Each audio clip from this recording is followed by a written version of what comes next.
Now that it's starting to rain a lot, I thought of, well, how much rain's too much rain for your septic system? Have you ever thought about, can the rain influence your system's functionality? Will it cause problems? Let's get into what might happen and what can you do to avoid that situation. Let's talk about it. The first thing we have to discuss is septic systems are designed to capture the solids and dissipate the liquids. Traditionally, this is going to be with a large tank and a drain field. There are a variety of other options such as dry wells, sand mounds, pressure systems, stuff like that. Just because you don't have a normal traditional gravity-fed system doesn't mean your system's wrong. When they're designing a septic system, basically what they're going to do is figure out how many people are going to live on this home. When you're building a house, you don't have that answer, so what we use in Maryland is the bedroom count. We will assume that every bedroom will have 2 occupants on a primary basis. Yes, I recognize it's a little bit weird. You're probably not going to have that many people living in a house at a normal time, but that's the way we do it. So we have 2 people per bedroom. Well, how much water is that? Our standard use for water for 2 people per bedroom is 75 per head. So about 150 gallons of water per day per bedroom is what we design our septic systems to deal with. The tank is just a concrete box. We're going to be sticking with conventional gravity-fed anaerobic systems for this discussion. The reason why is because the advanced treatment usually has some underlying or weird situations that might take a little bit more math, and they're very case-by-case specific. Conventional anaerobic systems are far more common, and you're more likely to come across them as a purchaser, homeowner, or even maybe a home builder if you want to have some fun with it. Your county health department will tell you whatever you're going to get. They'll tell you you're doing a conventional gravity-fed system or you're doing one of the aerobic systems. They're the ones who get the final say, not you. I recognize that might rub some of y'all the wrong way. I get it. It sucks being told what you can and cannot do with your property, but this is to help prevent you from accidentally causing issues to somebody else. I had a property about 5 years ago where this lady kept complaining about bacteria tests in her water. The EPA recommends to test your water once a year. So she did her test.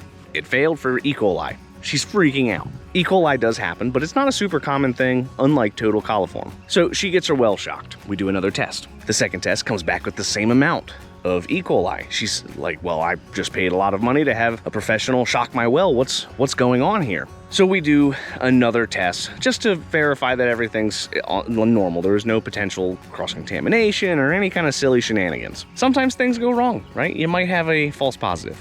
But that's why you do a second test. So we do the second test and it still comes back failing. And so we're walking around talking. I noticed that there's a for sale sign on one of the neighboring houses. We just strike up a conversation with the people that are over there and they tell us, yeah, we're having a bit of trouble selling the house and we're running into some issues with our septic. This is when I ask, what kind of issues do you have? They tell me that apparently their septic system's been leaking.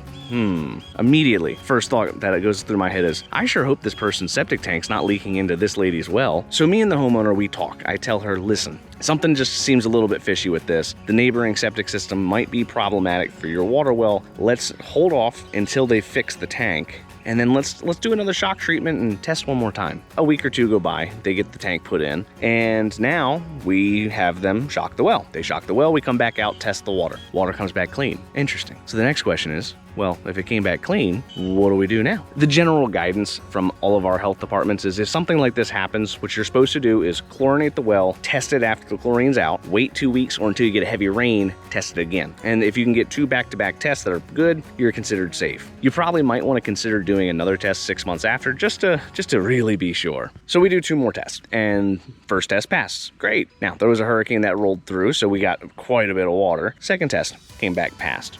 So this means that potentially the neighboring property had their leaking septic into this lady's well and she'd been drinking it for an unknown amount of time.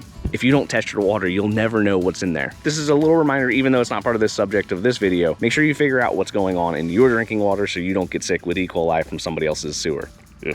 With all that being said, it's very important as a homeowner to make sure that you are protecting your neighbors, because if you do something wrong with your septic system, you could be impacting their livelihood, their life, their health, safety, etc. I'm not a lawyer, so I don't really know what kind of liabilities there are, but you might want to also consider that too, because that could be problematic. We all know that everybody's very sue happy nowadays. When the county's involved, they're going to make sure that you're doing everything correctly and on the up and up. That's so that way, again, you don't get somebody sick. Part of this process is doing what's called a perk test. That's where you're basically going to go ahead and dig a few holes in the yard and see what kind of soil do you have. And then you're going to add some water and see how fast does that water dissipate into the surrounding soil. An adequate result on that will help you figure out what type of system do you need and whether or not that property can support your family living there. This also helps you figure out, okay, maybe the bottom of the hill is not the good spot to go. Maybe you got to pump it up. We get a variety of houses around here where sometimes that's how it works, where you'll have the house at the bottom of the hill, but the good soil is up the hill, and you actually have to pump all that wastewater up to get it into a proper drain field. Once you figure out what your perk results are and you have your design, so let's just say for the sake of argument, you want to build a 3-bedroom house.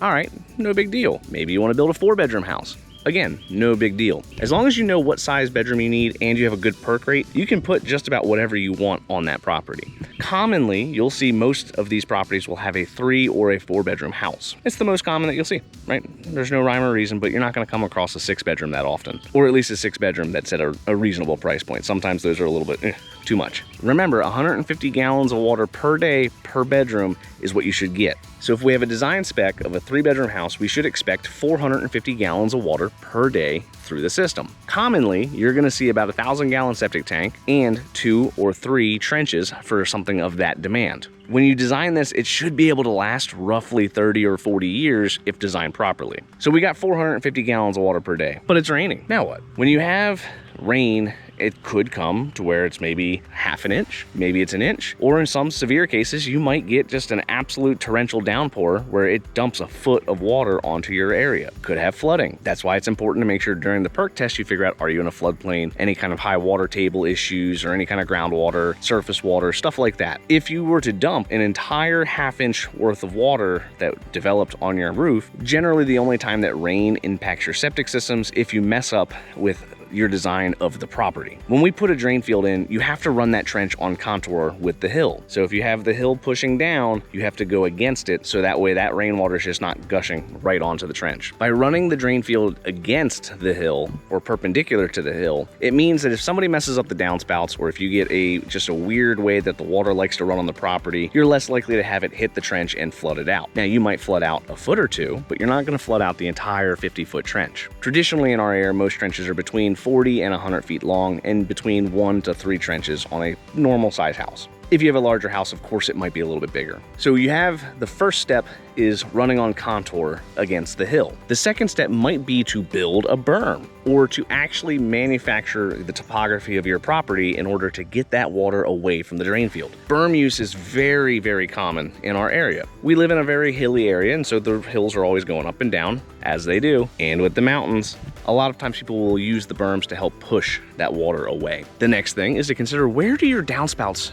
discharge? You want to have your downspouts discharge away from your foundation so that way you don't get all that rainwater in your home, which can cause a whole nother host of issues and headaches. You also need to make sure that you're discharging it away from your septic. So if you have your drain fields in the front and you have your downspouts on the corners of your house, like most of them do, you might want to consider pushing it to the left and to the right to get that rainwater away from your septic system. If you think about a normal rancher, we'll just say a 60-foot by 30-foot house, nothing crazy. Even if you get just an inch of water on that large surface area, that's not going to be a lot of water that you're maybe dumping on top of your septic system. So if you dump 400 gallons of rainwater from your roof onto your drain field, the drain field's only meant for 450 a day, and then you start taking showers, washing dishes, maybe you gotta use the toilet once or twice. Now, all of a sudden, you've gone beyond that 450 gallon design spec. On the one-off occasion, is it gonna be the end of the world? No. But if you do this on a recurring basis, let's just say 10 years, you might actually swamp it out. Most of the premature failures that I see for septic systems is because somebody changed something on the property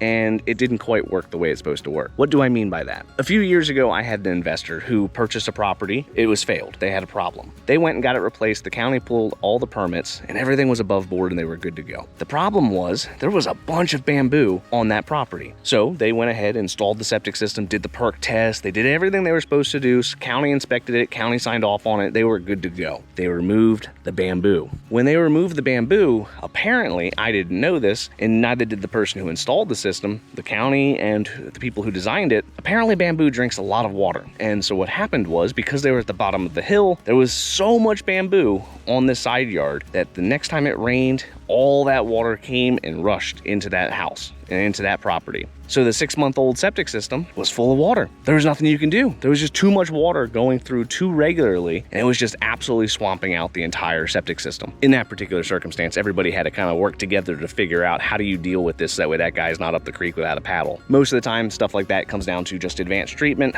or some kind of innovative system, whether it be a sand mound, pressure dose system, whatever. I've also had people dump pools on top of their septic system. If you dump 10,000 gallons of water on the system, it will swamp it out, and it'll take some time to dry out. In short, when you're thinking about does rainwater actually impact my septic, the short answer is no. Or I guess the better answer is it shouldn't. Now, there are times that it does, and that's because maybe of poor choices or poor design aspects, but generally a good designed septic system with good mitigation factors, you shouldn't notice any problems because of rain. There may be the one-off every now and again event, such as rain, like a heavy amount of rain, or if somebody does something stupid like dumping a pool on top of your septic system, you might swamp out the system for a little while. Eventually that system will dry out and then it'll be able to be used again. The best thing to do as a homeowner is just be mindful of what's going on your property.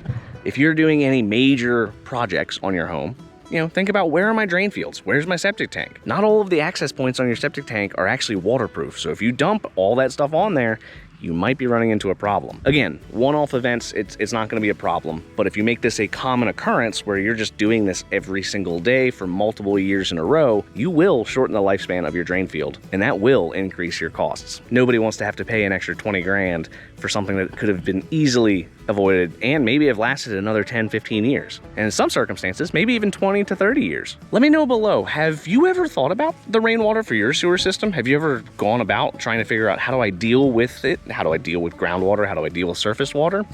Tell your story, because your story and your solution might actually help somebody else who's going through that same problem figure out how to deal with their house and their system. I have videos posted every day on the world of wells, septic, home improvement, DIY projects, and other ways that I try to save some money from here and there. If you enjoy this style of content, hit that like button, hit subscribe, and I'll talk to you guys tomorrow.